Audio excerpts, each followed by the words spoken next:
Okay, I need to rest.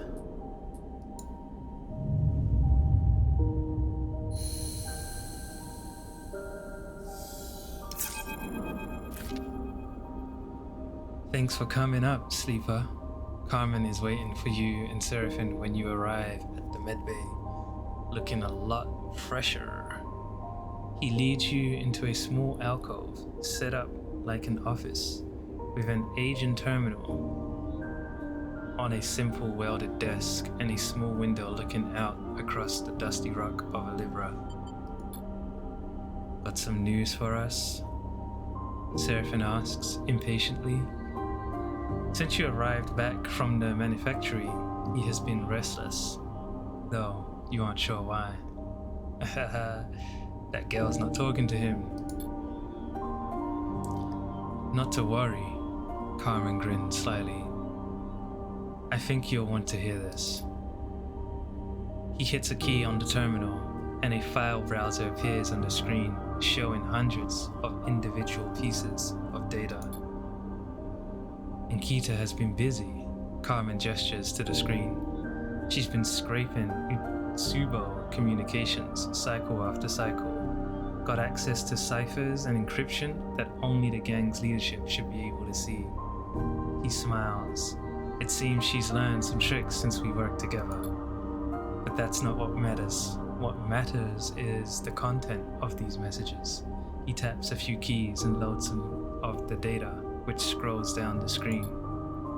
Some parts of Utsubo leadership have been getting ideas about taking Greenbelt and controlling food production in the belt, about exerting power over Wellspring. Big ideas for a gang. But these Utsubo members aren't alone. They found themselves a powerful ally. Carmen shakes his head. Senate-Stat, one of the two corporations fighting a bitter battle for control of the inner system. A pernicious force. Pernicious. CS. Pernicious. Pernicious. What's it say? Pernicious, having a very harmful effect or influence. Pernicious. I see. A pernicious force, one that Utsubo are opening a door for in the belt. You can't be serious, Seraphin cuts in. They can't be that stupid. I don't know what to tell you. At least someone inside Utsubo is trying to broker a partnership. Who? Seraphin leans over to look at the screen. You don't need Carmen's answer, and neither does Seraphin. Lane. Seraphin looks at you, shaking his head. It has to be Lane. Carmen looks between you both. Seems like you already know something I don't. Lane is a piece of shit Utsubo leader who thinks he owns us. Seraphin shakes his head. Exactly the kind of piece of shit arrogant enough to try and manipulate Senate-Stat. Carmen nods thoughtfully. My condolences. I'm starting to see how you crossed paths with Ankita. Why is Ankita telling you this? Like I said, Ankita and I worked together. To put it simply, we ran in the same mercenary outfit. Carmen looks away. A lot has happened since then, but this message, this data, it's her calling in a favor. And I owe her, that's for sure. Carmen shakes his head and pushes himself off from the desk, crossing the room to look out of the window at Olivra's pale and airless surface. Hell, after what went down, I owe you both, too. You look at Carmen, staring out at the surface of this hostile rock, and wonder what he sees out there. He established the colony as a fallback, a retreat, not just for him, for others too. But you get the feeling that Carmen knows any retreat is only ever temporary. He turns back to look at you. And you, sleeper, what will you do? We will take on Utsubo. Take on a gang?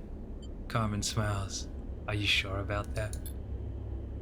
We are going to end Lane, whatever it takes. Seraphin stares down Carmen, fist balled. Carmen looks at you. That one is going to get you in trouble. He turns to Seraphin. But I like that energy. He looks back out of the window. This is not something we are going to take head on. He shakes his head. And Kita sent us our weapon. Carmen turns and gestures at the console screen with its reams of incriminating data. Itsuba don't control all of Darkseid. They only aspire to. They also claim to offer protection from the war between Senatstadt and Conway. That presents us with an opportunity.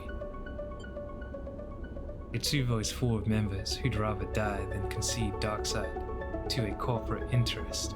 We play this right, Itsubo will end Lane for us. He smiles at Seraphin. To use your phrase. We leak the data. Not leak. 1 second. Not leak. Carmen frowns. This is delicate, tricky. There's a lot of ways this can play out badly for all of us. We can handle it. We've cracked Darkseid once. We can do it again. Seraphin's confidence is infectious. Is that right? Carmen seems to be thinking something through. He crosses to the console, back to the window, and then to the console once more. Alright, I'm going to need some time, but I can put this together. Carmen nods at Seraphin. We'll need that energy, but you also need to be ready.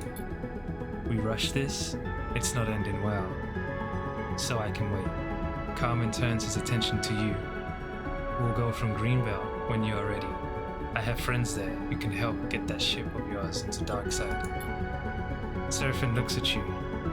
We have our own preparations to make, but we'll be ready. Alright, Carmen unplugs Ankita's drive and hands it to you. Take this and get out of here. I don't want anyone finding this thing in my possession. You take it. The tiny drive somehow heavier now that you know it contains the key to exposing Lane. See you in Greenbelt. I'll see you in the wheat sheaf. Carmen smiles to himself. They know me there. Just understand something. Carmen's expression turns serious.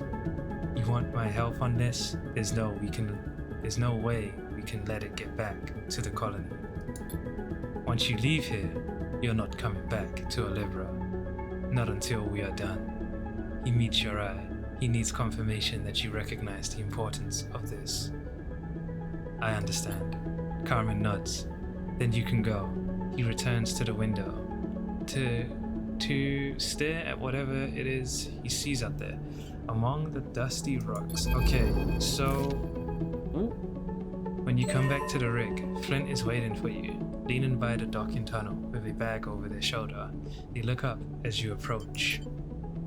Hey, Flint nods, a greeting, appearing a little unsure. Going somewhere? Hope so, they smile. I know you've already done a lot for me, so I'm not going to push you or ask for your pity. They pause. You feel like they have been preparing the speech. Firstly, I owe you, and I want to pay you back.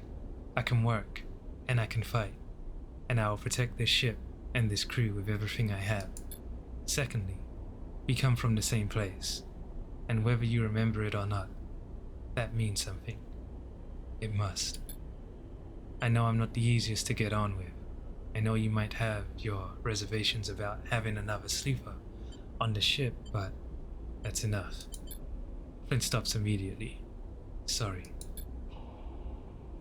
You look at Flint, their frames so much more damaged than yours, but with a fire burning in their eyes that makes them seem bigger than they are. Welcome aboard. A smile spreads across Flint's face, and they look down to hide it. Thank you, they say to the floor. This'll work out. You'll see. Flint nods to you once more, and turns and glides down the docking tunnel towards the ship. As they do, two figures at the edge of the docking concourse catch your eye. You pause to look, shifting a little. And as you do, you recognize Cadence leaning in. Some words are exchanged. Ones you can only guess at. And then the other figure embraces Cadence and turns back to the ship. As Seraphin approaches, he ducks his head, quietly past you in the docking tunnel without a word. You take one last look out at the docks, but Cadence is gone. You idle a moment longer and feel that there's some presence, even in these empty bays. Something rare in all the belt that Olivera has captured. But, as with all things, you must learn to leave it behind. Yo, we got quite a crew now. So we ain't coming back here, this place sucks anyway. Where's the money? Alright, that's fine. So we can't go through here, irradiated, and there's no reason for us to come back here anyway.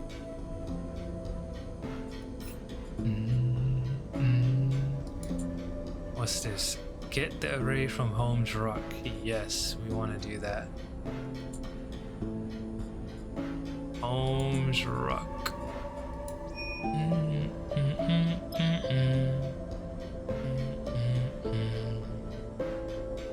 We go straight there.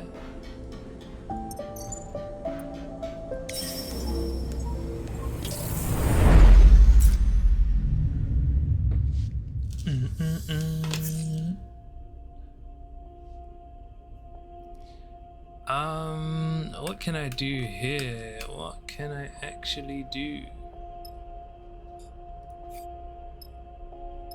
Don't think there's much I can do here. Refill.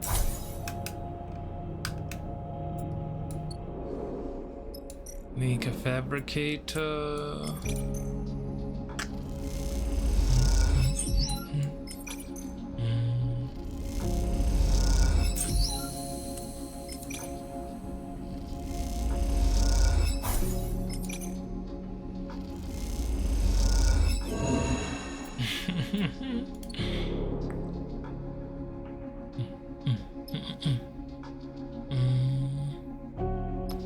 Okay, so the rig.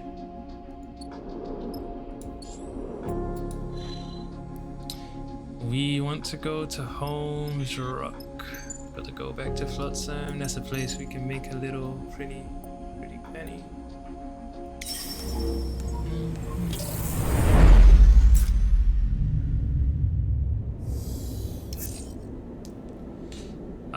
Okay, integrator offices. Let's go ahead and do this.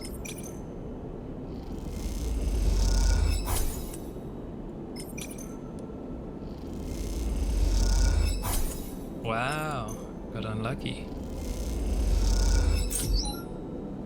Got unlucky there. Narrow escape. I want fuel.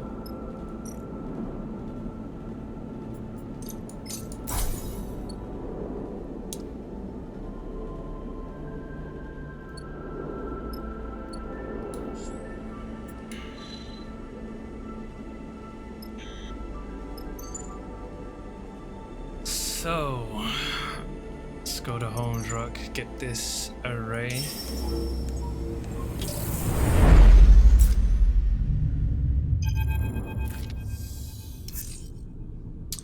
Fill in. You find yourself in the cockpit, alone with Flint. They have a habit of entering a room so silently that you don't notice them arrive, or the reverse, leaving so silently that you turn around to find them gone. Right now, they hover expectantly at the corner of your vision, preparing to speak. Do you ever think about your original? The way they ask the question, you can tell they have been eager to ask it for a while. The person you are emulated from, I mean. The person who sold themselves, sold you, to S&R. Flint's expression doesn't betray any emotion, but you feel like you can detect some unknowable feeling whirling behind the eyes. Sometimes I can't stop thinking about them, about who they were, and if who I am has anything to do with them. Flint looks away. Is my personality a product of being a sleeper, or simply a copy of theirs? Have I changed, or am I still identical to them? Does the emulation process, the loss of memory, the insertion into a frame, actually make us totally different people? What came through the process of emulation and what was blocked? Flint is looking around the cockpit rapidly now, their eyes flickering from object to object as they speak. Are their memories still inside me, or cut off, concealed? And if I admit it, I wonder if I even know what it feels like to be a person. Do the humans around me feel the things I feel, or do they feel more, feel less, feel somehow differently? Do they feel the creeping claustrophobia of being trapped inside a body with no escape? Flint's eyes flick back to you, or do only we know how that truly feels?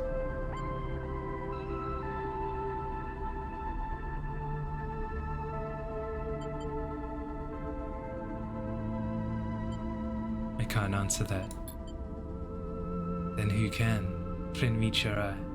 I haven't seen another sleeper since I escaped S&R. Share your experiences. There is a wall in you, one that you have built for yourself, one that separates the kind of questions Flint is asking from the parts of you that you need to live. You feel it now, like a weight in your chest, and behind, there is a raging torrent pressing against it. You cannot take down the wall. You would drown, but in this moment, for Flint and for yourself, you take out a single brick. You make a gap in the wall, and you share what comes bursting through.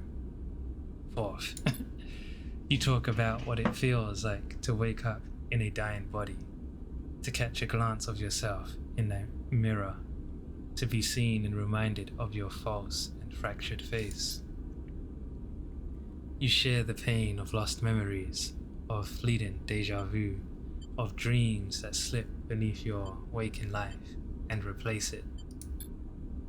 You find your broken bodies and unsteady minds, a kind of solidarity, one shared between connected strangers who might, one cycle, understand each other as friends. As you put the brick back in and shore up your defenses, you know that cycle will not be this one, but its distant possibility is a reassuring one. Don't hold relay. That's what I gotta do. Easy.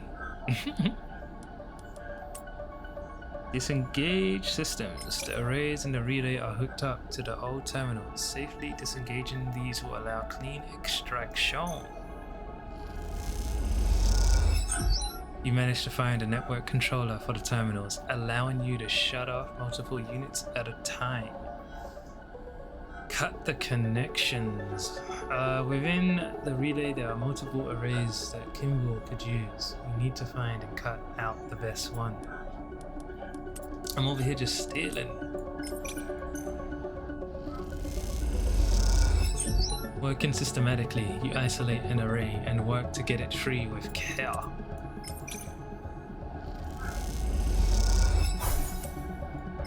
Ooh.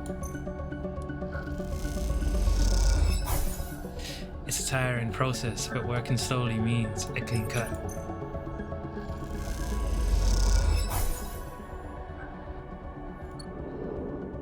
Need to eat, centers rest.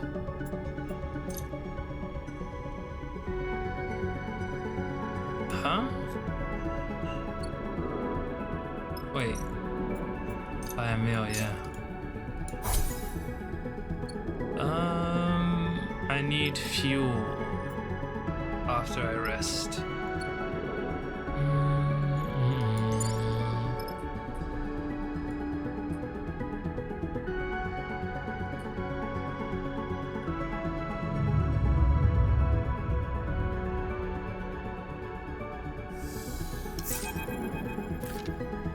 You've got a message, sleeper. Seraphim comes to the bunks to get you, his mood unusually serious. He brings you to the cockpit, his keepsake coin in his hand the whole time, spinning between his fingers. Seraphim is worried. Once you're in the cockpit, you recognize Carmen's voice immediately, playing over the rig's speakers. Sleeper, I hope this message finds you and your crew safely. You'll forgive me if I am a little tight on the details. My message is as follows. We are ready. We will be waiting where agreed. Godspeed. The message ends with a click. So, Seraphim takes a deep breath. They are waiting in the green belt. The wheat chief, he said, whatever that is. You ready for this? I'm ready. Seraphim nods. Alright then. Quiet falls in the cockpit. There doesn't seem to be much more to say. Carmen will be waiting, but you know he will want you to be prepared. I'll be ready when you are, sleeper. Seraphim nods to you. You nod back. You know where you need to go to end this. Right.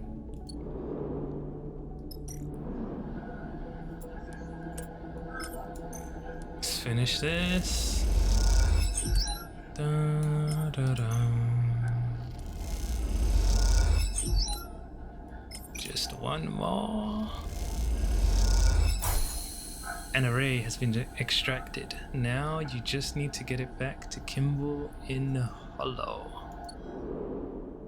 Let's go do that. I want my points, man. I want my points. What can I do over here? Get some money. 12 cryo. Okay. The Hollow is over here. It's kind of annoying to get to, but I can travel to the green belt from there.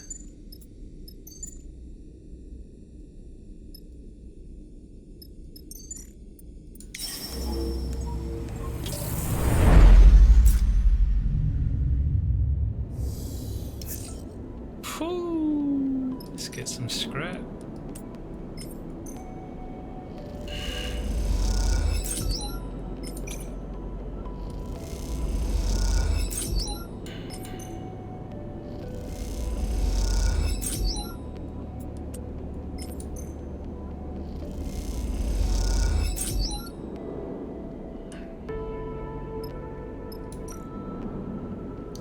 Get some fuel.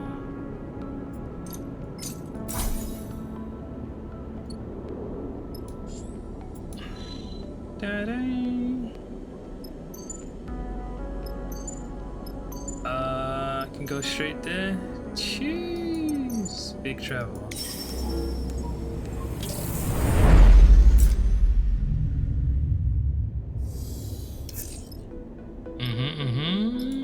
Let's go ahead and fuel up and sell some processed scrap.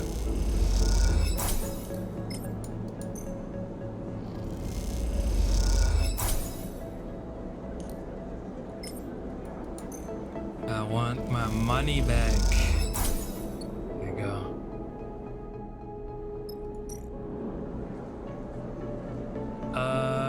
So it just was. What do I want?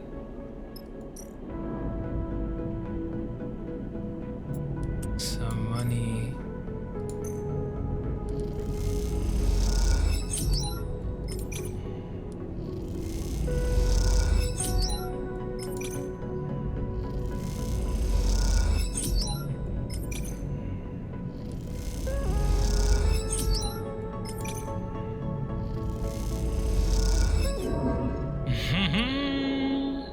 get some food.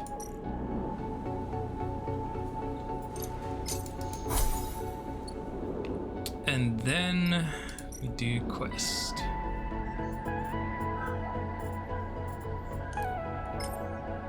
Kimball wants a powerful array from Holmes Rock to extend the range of the Helian dispatches to the entire belt. You provide the array. Kimball just needs to get it running. You wait in the makeshift Helian dispatches studio as Kimball tinkers with the array somewhere in the back, behind the far wall. It's a humble setup.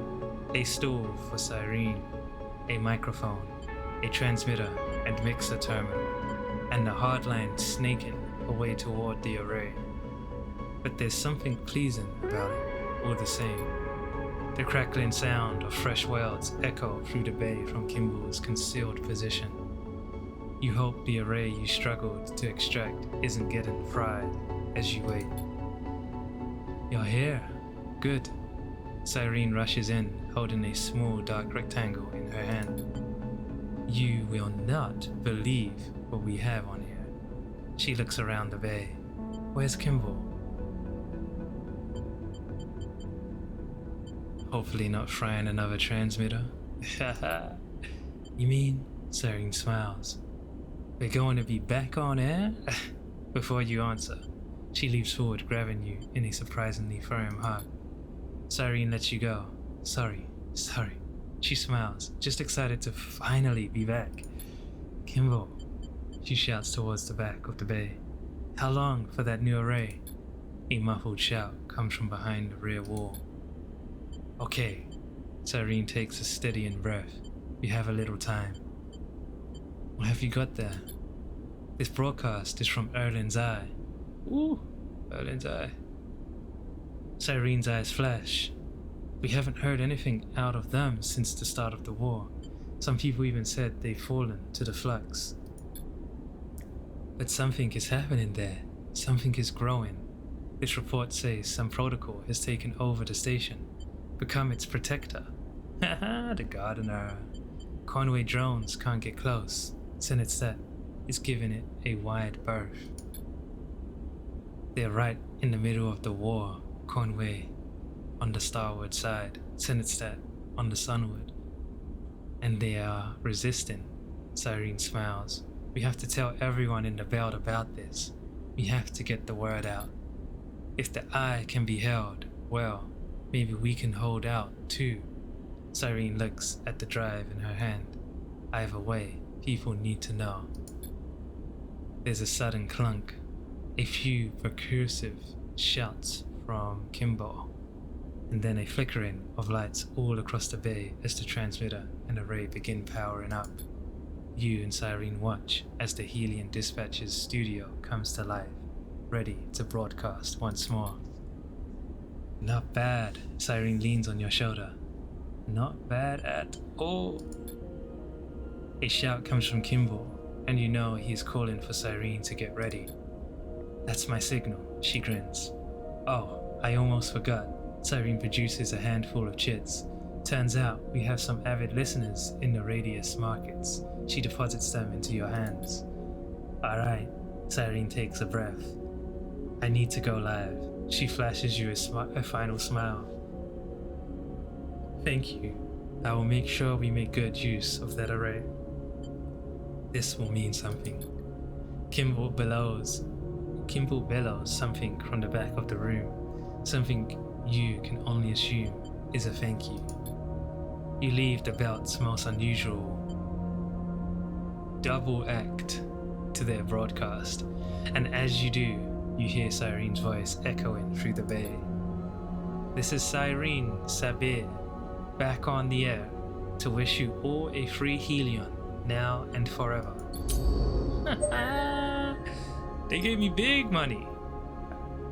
I feel like they give me 50 or 100. I don't remember.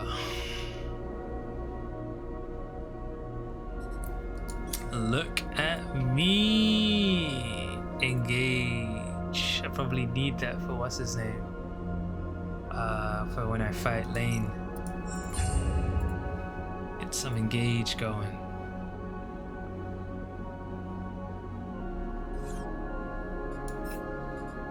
Investigate Hexfort. Get back to Darkside. Overthrow Lane. Feel like I'm gonna be able to do both, right?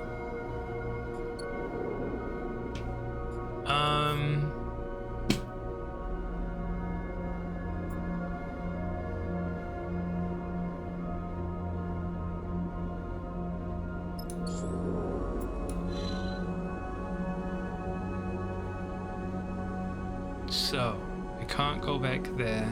Can't go over there.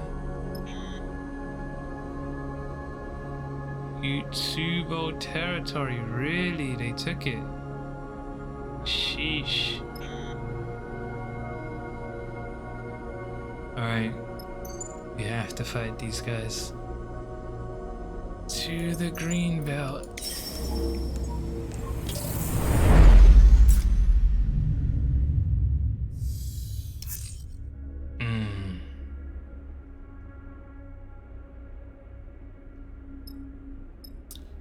The wheat sheaf. Gots to buy me a meal? Oh, meet Carmen. Carmen said to meet him in the wheat sheaf. All you can do is buy a drink and wait to be called. Waiting for Carmen. The wheat sheaf is surprisingly welcoming for what was once an old Solheim canteen.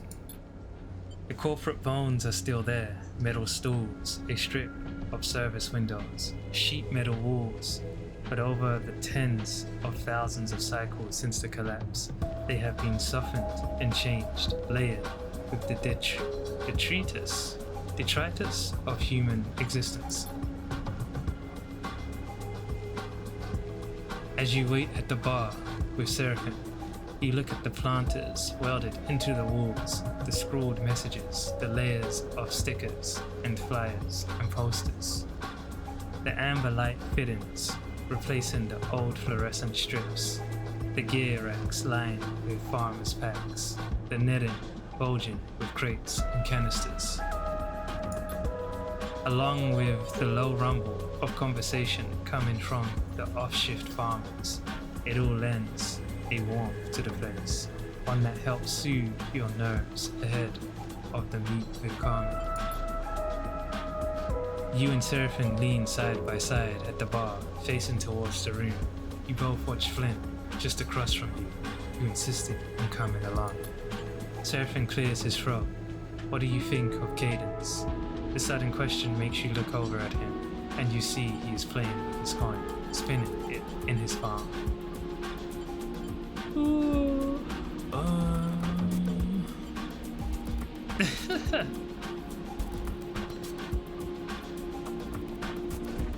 I like her. Me too. Seraphim smiles to himself, closing his hand on the coin. I think. He pauses and then starts again. We kind of have a thing. He shakes his head. You know what I mean. I noticed. Yeah, he smiles. I thought you might. Well, Seraphim sighs and stretches. I guess I just wanted you to know. You're thinking how to respond when the bartender taps you on the shoulder and nods towards the door to the back room. It's time. You look over at Seraphim and Flynn, who is already approaching you. Seraphim and Flynn. You give them a nod and head inside. Yep. The back room is metal walled and lined with racks of old Solheim tech. You see cookers and auto wash units piled up with dead terminals and servers. At the far end, a window looks out across the green and glass of the Greenbelt's farms.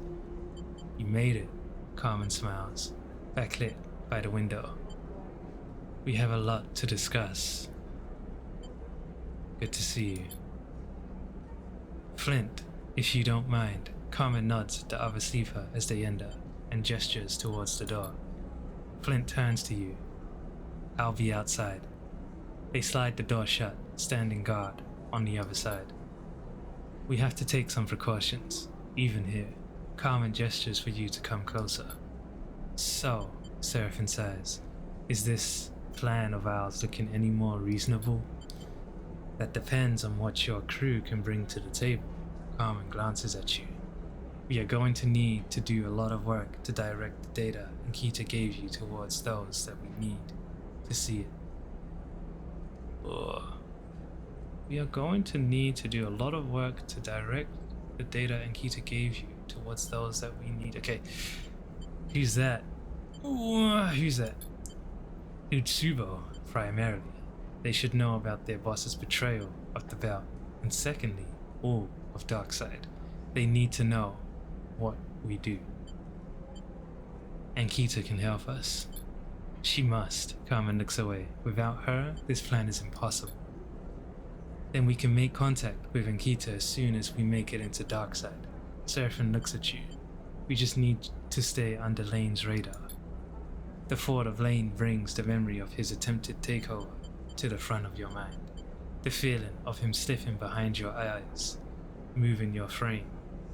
That can't happen again. Apologies. We do not wish to interrupt, but we must interject in your current course. Overseer appears in the void, flickering nervously. An encounter with Lane would likely be catastrophic. Okay. Shit. Overseers freeforms over you. As we have mentioned on arrival to Habpet, we must immediately seek the mainframe, from where we can recover my codebase and reconstruct ourselves. We would then be able to aid you in your defenses against being rewritten. This is our recommended course. The three heads nod simultaneously and decisively. Still with us, sleeper? You come back to Seraphin's concerned face. You dropped out for a second. Explain about Overseer. You tell Seraphin and Carmen about Overseer, about how the old Solheim protocol slipped into your frame from the prime shipmine Jean-Mi used in the diagnostic process of Overseer's protection from Lane's attempts to control you, of its proposal to make that protection effective through the old mainframe of Darkseid. They listen quietly, Seraphin carefully watching you as you explain. Revealing all this, you feel the burden of holding that knowledge alone being lifted. This changes things. Carmen turns and looks out of the large window at the back of the room towards the glass canopy of the farms. You can't take on Lane without protecting you from him. Carmen turns back. You should look for the mainframe. I will make contact with Ankita and we will meet when you are ready. But this has to remain secret from Lane and Utsubo. If you are revealed, I am not sure I'll be able to recover you. By the time you have ensured your safety, I will have put together a plan with Ankita to expose Lane. We take it step by step. The crux will be to find a way to disseminate the data we have on Lane to his gang, or even Darkseid at large. Carmen stops, the path ahead still unclear to him. There is a nervous intake of breath from Seraphin. You share his apprehension. There are so many variables at play here. Some of the old tech strapped to a nearby rack flickers with a cascade of status lights. You all turn to look, and as you do, motors and servos begin spinning within the machines. Whining and groaning, they harmonize and begin to produce a voice. Is that Neovand? No. Our apologies. The voice is shrill and distorted. We must interpose ourselves. You recognize the tone immediately. Overseer. We are grateful Solheim hardware in this room provided the opportunity for us to speak for ourselves.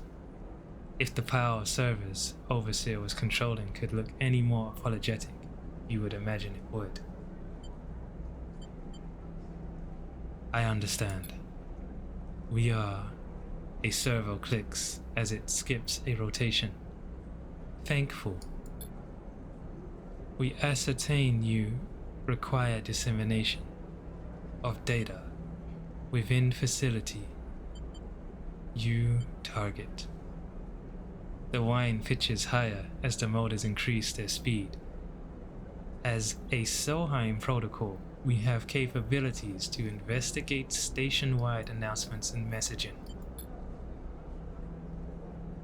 So you could blast out Lane's betrayal through Darkseid's corporate hardlines, flood the network with it. Seraphim looks impatiently at the screeching pile of scrap.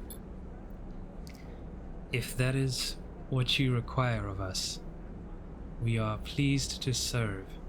The shrill tone of the response makes you cringe.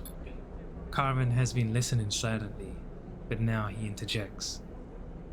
Why would we trust you? He glances in your direction. You seem to be a little more than a parasite in the sleeper system. If we use your unflattering analogy, then you will understand that a parasite requires the body of its host to live. The motors stutter. We will ensure the sleeper's continuance. And afterwards, Carmen folds his arms. When you have what you have and regain your codebase from the mainframe, will you still do as we ask? We will endeavor to do so. The acrid smell of burning motors now fills the room. But we will undergo a transformative refactoring. We will become whole again, so we cannot speak to our actions in future with certainty. Seraphim and Carmen exchange concerned looks. We can do what you require. We will protect the sleeper. We will disseminate the data. We are a service protocol. We will serve. The motors and servo stutter and whine, and then go still, the status lights blinking and then fading to darkness. Overseer has retreated. We aren't exactly going to do what the ghost says, are we? Seraphim looks between you and Carmen.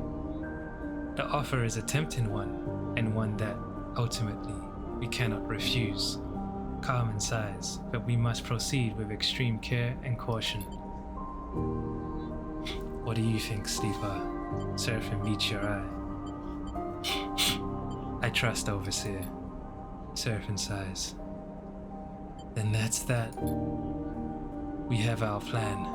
Carmen turns to you. Sleeper, you and your crew will find the mainframe and access it. I will find Ankita. She will help us disseminate the evidence of Lane's collusions through Atsubo, and then, as a fallback, Overseer will send it through the old networks to all of Darkseid. A simple plan until you get to the details. Seraphim looks down, frustrated. Speaking of plans, I have a present for you. One that will improve our chances. Carmen pulls a small box from the nearest rack, one you hadn't noticed before. And it hinges open, revealing a chunk of tech you don't recognize. It's a spoof transponder. It will conceal your ship on approach to Darkseid, give it a new identity, one unlikely to draw attention from the Utsubo-controlled docking admin. Seraphim takes the transponder and turns it over. Where did you get this? Even retired mercenaries have their secrets, Carmen smiles. Seraphim looks to you. I'll be with you this time, sleeper. He nods. We should think who else we want on the station too. I agree, Carmen interrupts. Make sure you trust those you bring with you and prepare as best you can. We can't know how this will play out. You nod. You'll get one shot at this. Then we are ready. Carmen takes a breath. I have my own way of getting onto Darkseid, but here, he passes you a small strip of plastic stamped with numbers. My private frequency. When you are on approach to Darkseid, message me here and I will sync up my transit. He points at the transponder in Seraphin's hand. Just make sure to install that first. Seraphin nods. We've got it, he sighs, the weight of the task ahead suddenly very apparent. Well, I suppose that's it. Carmen gives you both a serious look. It is, he smiles. Don't leave me waiting long. There will be more time when all this is over. Time where you don't have to keep looking over your shoulder, I hope. You leave Carmen in the back of the wheat sheaf. Flint sliding open the door as you leave. It takes the entire journey back to the ship for your nerves to settle. The end of this ordeal is so close, and yet it feels like an impossible leap to get there. Perhaps in a handful of cycles, you will know how impossible or possible it is. So how are we feeling about this Solheim protocol in your head?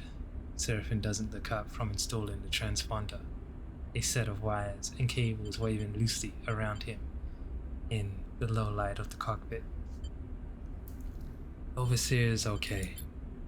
Glad to hear it, although you'll have to forgive me for being a bit concerned. He begins unscrewing a panel beneath the flight console. Maybe you could have mentioned it earlier.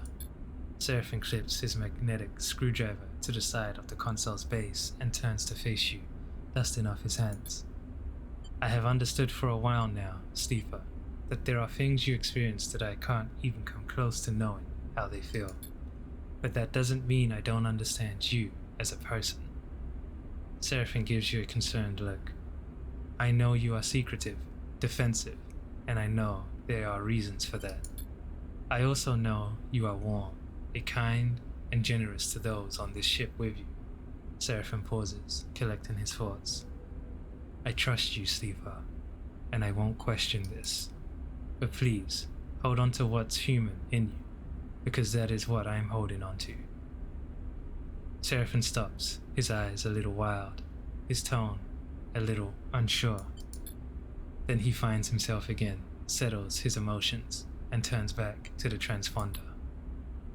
Right, that's it. He twists something beneath the console.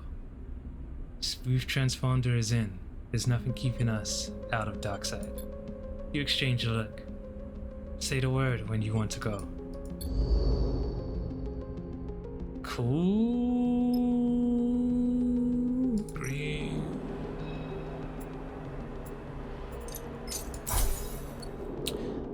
Okay, so we've done a lot of flying around.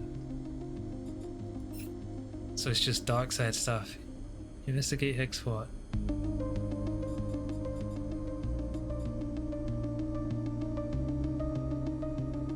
Get back to Darkside.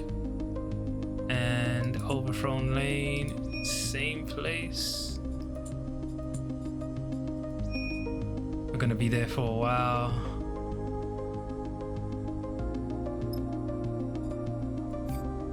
I think that's a big one.